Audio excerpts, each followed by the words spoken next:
Hey, what's going on, dudes? My name is TDC, and welcome back to Primus Unabridged. Hopefully you guys are having a good day today, dudes. Check it out. We've got passive mob spawns in here. I'm pretty sure it's because I laid down that grass over there to grow everything on. Now I've got all the spawns in the world, man. I've had chickens, I've had pigs, now I got sheep. Drive me crazy. They keep falling off eventually, which is kind of nice, but yeah, not a fan of the passive mob spawns in here. But yeah, so welcome back. Hopefully you guys are having a good day today. Dudes, we have a lot of work ahead of us. Hopefully we can get it all set up. Hopefully I can remember exactly what I'm doing. It's been a while since we played around with this mod, but we need power, and I figured what better way to go about getting power. Fall in that lava, dude. Come on. Just stick your foot in there. It's nice and warm. Come on. Can you fit in there? Come on, you're so close. It's a magical sheep. it ain't gonna happen. But yeah, so big reactors, man. I figured what better way to get power than have a giant reactor. I think it's just gonna be pretty BA. I've got everything made up here. Hopefully my calculations are correct. I was using a website. If you go into like Google and you type in big reactor or like calculator or something like that, you can actually design your own big reactor in there, and it'll give you kind of an estimate about how much power that you're going to get out of it.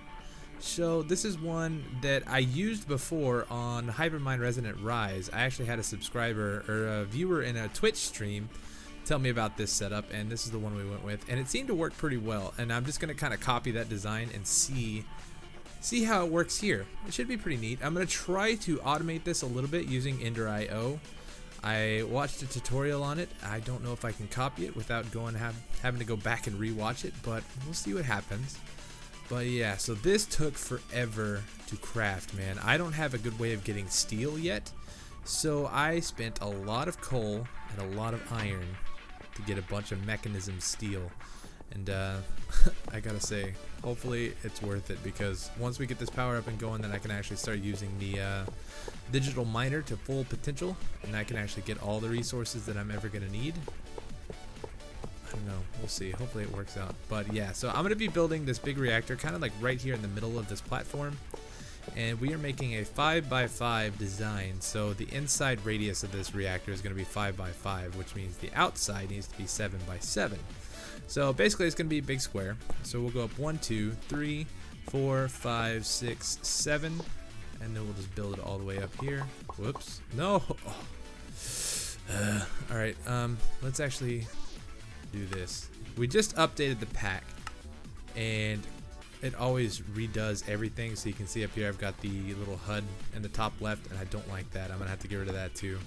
But I don't like the auto refill because it does that. It just starts throwing any kind of block in your hand that is from the same mod that you just placed, and it causes problems, big problems. I'm not a fan of that. Alright, so let's do this. Come on. Almost done.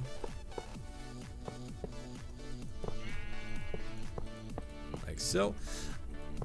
And like so. There we go. And I think this design actually, if I remember correctly, it worked pretty well. We get about like 10,000 RF per tick, and it uses about, it's like, I want to say we get about, I can't remember exactly how to word it. It's pretty efficient as far as like fuel usage goes. It's probably not the most efficient, but it's fairly efficient, and I think it works pretty well. So let me see how I want to set this up. This is the design that I was kind of coming up with, or I wanted to do here. So now, where's our chest over here? I'm actually going to coin this term that Non-Sanity uses. No, I'm not going to coin it, but I'm just going to use his saying for his project chest. He actually has like chests set up around his episodes and stuff like that, and it's called a project chest, and it's got the project in it. I think it's pretty cool. But yeah, so we're gonna use that. That's our project chest for today. Okay, so let's do this. We're gonna fill in the sides with windows, and I think here actually we're going to have the controller, And then we'll have more windows on the sides. Like so. These are called windows, aren't they? Reactor glass, same thing. Like that. And then back here. Oops, sorry about that. I don't know what happened. It just went to my desktop for a second. But yeah, so let's throw this in. I've actually got a couple of other blocks, and I got to remember where I wanted to put them. And I think one of them was right here. So this is the back side of the reactor, I guess. This is really kind of like, there's no front, no back to this space, but I'm going to treat the portal as kind of like the front entrance here. So we want that side to be the front of this reactor. And I think here we want, what is this one? The power tap? Redstone port. I think we want our redstone port here. And then down here, we want our, what are these things called? Access ports. So we want one there, and then I believe we're good to go. I still got a bunch of glass, so I'm thinking that I wanted the windows to come all the way down, because we still need some of these reactor casings for the top. So I'm pretty sure that's where I messed up. Let's do it like this. Take these out. Like so. If you've never messed around with big reactors before, man, I suggest you go do that. It's awesome, man. This game is fun, or this mod is fun to play around with. I am not an expert at this mod by any means, but there are some really cool things that you can do with this mod once you kind of get familiar with it. Let's do this. That. Doom doom. And I think we can close in the front here, if we have enough. What are we missing? Reactor casing.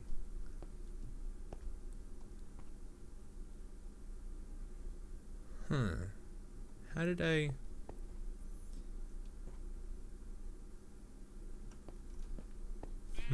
So we need 1, 2, 3, 4, 5, 6.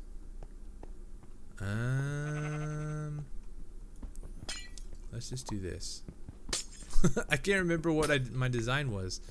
I think I calculated everything out, so I should have the correct amount of stuff.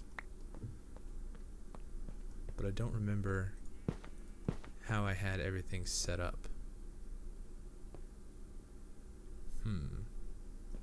Alright, well, I don't know what's going on with my recording today. It is going all kinds of wrong. I pretty much lost everything that was going on here. I don't know what happened in that last cut. Something was being weird. So I stopped it, and I went back and checked it. I got a little bit of it, but a lot of it is kind of corrupt. But anyways, we placed the fuel rods here. The yellorium fuel rods. Basically, we're going to be filling these up with yellorium, and that is going to be our fuel source. Now, we can actually do a couple of different fuel sources in the end of the thing. I think we can use a thing called plutonium, which is a byproduct of using yellorium. And then I think eventually we can use some stuff called cyanite. I'm not exactly sure. I've never gotten to that point, so I don't really know what kind of thing that is, but we'll see.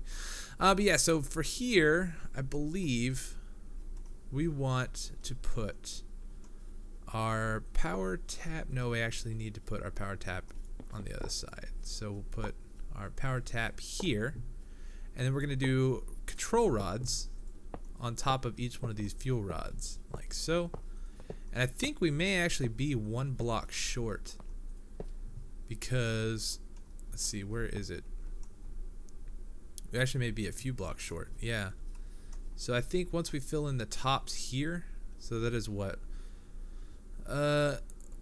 1, 2, 3, 4, 5, 6, 7, 8, 9, 10, 11. We'll have 2 extra blocks. We'll be missing 2 blocks. So if we do that and that, yeah, we're 1 block short to fill in this side right here. So we're gonna have to go make some more. That's kind of a bummer. I thought I made enough, but oh well. So now what we want to do is we want to fill the inside of our fuel rods with some coolant, right? So here's what we're gonna do. We're using liquid enderium, which is I think like the second best you can get. I think you can use water, but it doesn't cool it off very much. I don't know. I've never used water. And like I said, I'm going off of the design that the dude told me about in the stream that we had, and it worked really well. So hopefully it works well here. But yeah, so you can use Endurium. You can use, this is called Endurium, right? Resonant Ender, not Endurium. Resonant Ender. Did we get every one of these filled? Oh no, we gotta fill underneath the power tap here. Let's do this. But yeah, so you can use liquid Endurium, liquid resonant Ender, and then you can use jellied Cryotheum, which is a little bit later on. That's kind of like the best one that you can use, I believe. And I think you can use, like I said, I think you can use water, but I'm not 100% sure. I don't know how that works exactly. But let's do this. We'll close it all up. Oh no, we do have enough blocks. Then what is going on? Where did I go wrong with building this thing?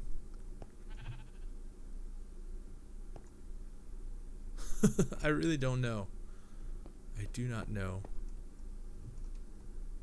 Whatever, I'll fix it later. Let's just get this show on the road here. So if we do that, it becomes a full multi-block structure. Now that's really gonna bother me. Oh, that looks terrible. But yeah, so now we can access the control panel here, and this is going to tell us how much energy we have. We can see that it holds an energy of, what is that, 10 million RF, and then we got the core heat, the casing heat, and then the core fuel status, which I really have no idea what any of that means. It sounds cool. I'd like to try to explain it, but I'd just be lying. Yeah, but so what we want to do now is we need to auto feed our fuel into the system, and we also need to auto eject the waste. So what we want to do is we want to come over to this dude. What is this? The access port, and we want to eject waste and change it to outlet mode. Right?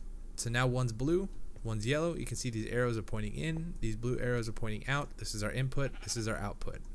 So what I'm going to do is put some chests here, and then we're going to put some Endurium pipe, whatever this stuff is called, item conduit. And then we're going to set this one to insert, and then extract without redstone signal. And then we want this one to insert, and then we want this one to extract without redstone signal.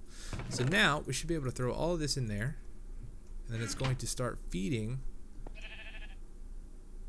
Feeding, I said.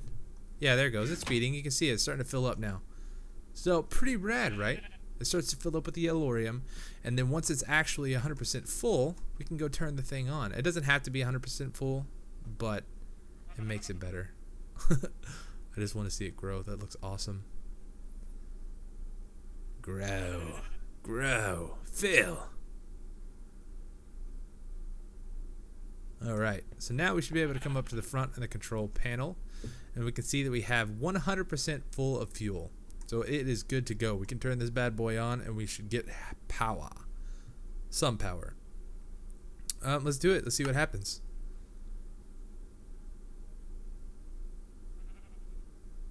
Okay, that's not bad. 14,000 RF per tick.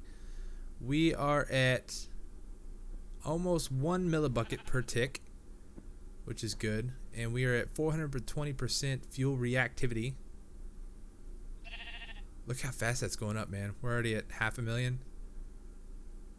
No, 6 million. 7 million, 8 million. Wow, that fills up really quick. So our core heat is pretty high. Now I want to see something. If we pull the rod down to about 40%, what does that do to our power?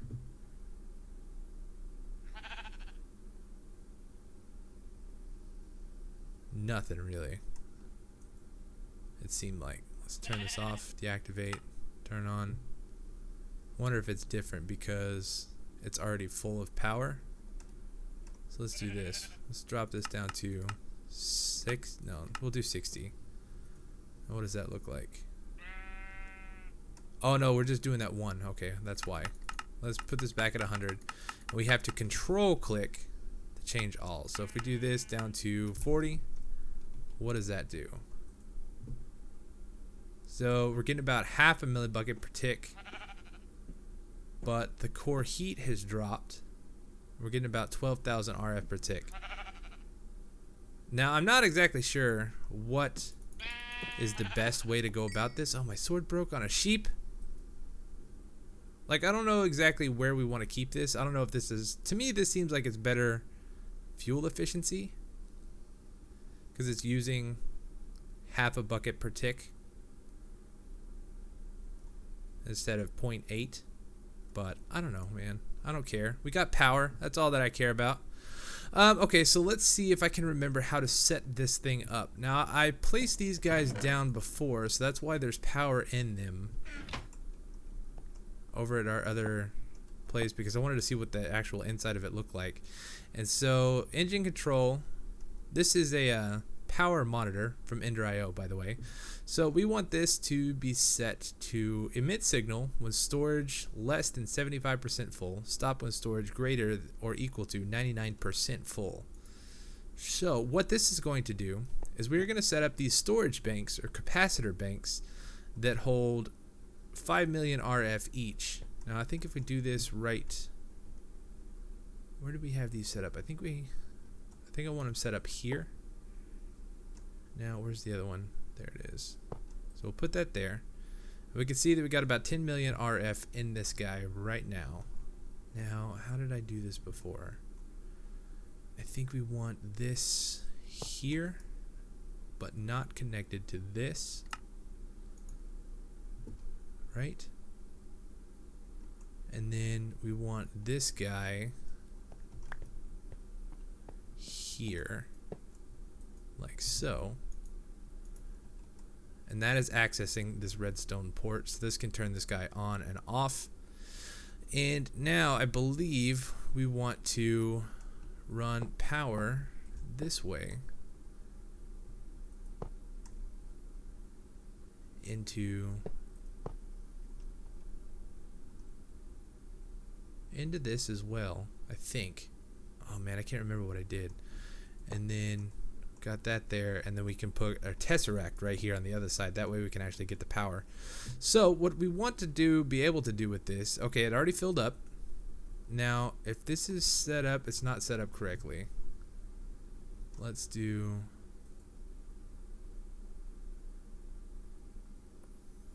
toggle reactor on and off commit. Right? Set from signal, commit. So now if we come over here, this should actually be turned off. Oh, it is. And it was turned on, right? We had it turned on, now it's turned off. I think so. And so now we need a way of draining some of this power. Let's do this. Let's take our tesseracts. We're gonna put one there, and this should be set to send only. Alright, so that's set up there. Now we want to go back over to the overworld. And we're going to set up the digital miner so it starts sucking power.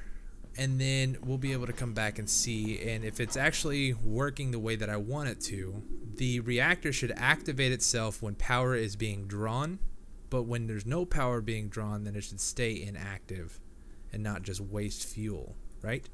So let's set this guy down here, and we will put a chunk loader on top right there, and then we'll put our tesseract right here like so, and we'll make this set to receive only, and then configure or alright, so we're good there. So now we should be able to start. He's gonna do his thing. He has chunk loaded, so we should be good to go there. Now let's head back over to the void base, and we'll see if it's actually sucking power or not. This actually should be pretty interesting. If I can get this set up right, this would be awesome. Oh man, I won't have to go back and watch another tutorial or anything. We could just do it off of memory. How cool would that be? Okay, it's off, but power is being sucked. So it is sucking the power from the tesseract, from this guy, and this guy is sucking power from the reactor.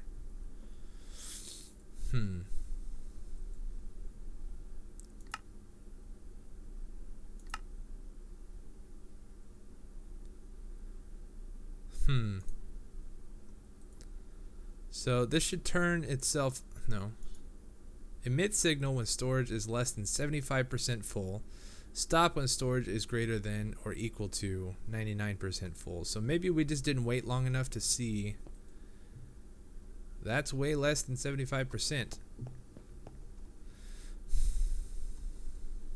Okay, so I'm an idiot. I could not figure out why this was not working, but we got to use engine control. So now we should actually be starting to use RF. Yep, it turned itself back on. So now it is creating more RF, and it is going to start filling this battery, I believe. Is it going to fill itself first? Power tap, Ender IO.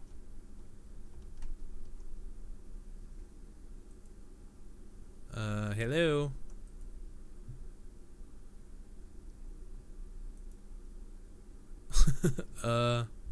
Maybe it's just I can't keep up with what's being drawn from the digital miner. I'm not sure. So this should be getting power, right? Yeah, so the power's going up here. And maybe just like once that thing gets full, it'll start filling these capacitor banks. I'm not sure how this works exactly. It sounds good in theory. But okay, so this is almost done. Man, that fills up quick. 10 million RF within a matter of less than a minute. Alright, so now is this thing starting to fill up? No.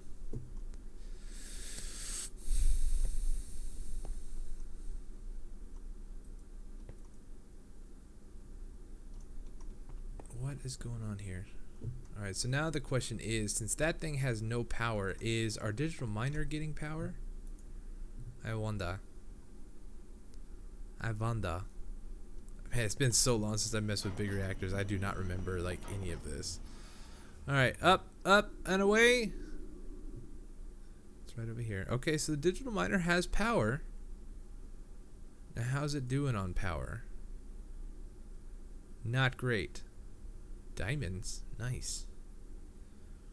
Alright, so it's bouncing, but this guy also has a bunch of upgrades in it too. So he's got 5 speed upgrades and 8 energy upgrades. So he is drawing a lot of power. Maybe that's the reason that the capacitor is staying empty.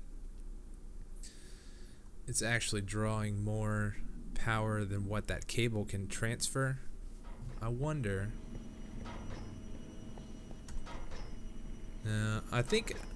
I'm wondering if we can actually stick the tesseract right on the big reactor and just suck power that way, but then we can't do the automatic shut off thing. So now the question, oh, you know what we should have done is turned off the digital miner. Let's go do that real quick and see if this starts filling up. Okay, so we turned off the digital miner. Now this thing, oh, it's starting to fill up on power now. Okay, so the digital miner was just sucking power faster than it could actually fill up, which kind of worries me that the digital miner is doing that. That's filling up like super quick, or it's using a lot of power. Alright, so we're gonna wait a second. We're gonna let this get all the way up. So we've got this set for it to shut off when storage is greater or equal to 99% full. Now this thing is a monitor, right? So it's constantly sucking power. So eventually, if the power is off for long enough on the reactor, if we're not drawing any power anywhere, the reactor should eventually run out of power. Its internal storage buffer should run out because this guy is going to use it. Now, it's not very much. I think it's only like 10 RF per tick. Average input over 5 seconds, 5,000 RF per tick. But yeah, so I think this thing has like I think it's between like 10 and 20 RF per tick that it sucks to monitor the power. So since this guy is still good, alright, so 99% full. We're just gonna wait till it fills up completely. Okay. Alright, so there we go, completely full. Now this guy should be shut off. Oh, it worked! Oh my goodness. Oh, it worked. Oh, that is so cool. Alright, so if we come over to the actual controller, we can see that there is a power draw. No. Let's wait till it turns completely off, because it's still generating power even though it's turned off. So once that runs out completely, we should be able to see a little bit of power draw coming from that power monitor, I believe. Wow, it takes a while to shut off. Any day now. Yeah, there we go. So you can see it's not very much. It goes down very, very, very slowly. So I mean, 10 million RF going down that slow, that's gonna take forever. So it's not really that big of a deal. But we have automation here, and that is awesome. Super stoked that I could actually figure out most of this on my own. It's been a long time since I messed with modded, but anyways, that is our big reactor setup. This is our power setup for the time being, and I'm happy with it, man. It's cool. I'm gonna have to fix this to make it look a little bit better. I'm not exactly sure what happened in my calculations. Maybe I messed something up here, but nonetheless, it is power and it works. So anyways, hit that like button for me down below, subscribe if you haven't already, and I'll see you guys in the next episode of Primus Unabridged. Thank you guys so much for watching. I'll see you next time. Peace.